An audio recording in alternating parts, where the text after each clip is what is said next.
Hello guys, in this video we will see how to resize the clock display on your lock screen under iOS 26 update. You can easily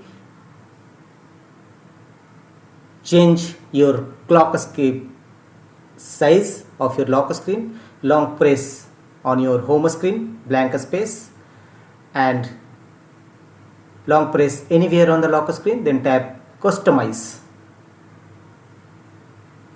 Rest your finger on the drag head and locate it at the bottom right of the clock frame. Drag down the resize the clock, then tap to adjust it too big or too smaller. Make any other desired changes to the lock screen, then tap done to finish. So you can easily change, and you can also move the widget from top to bottom or bottom to top.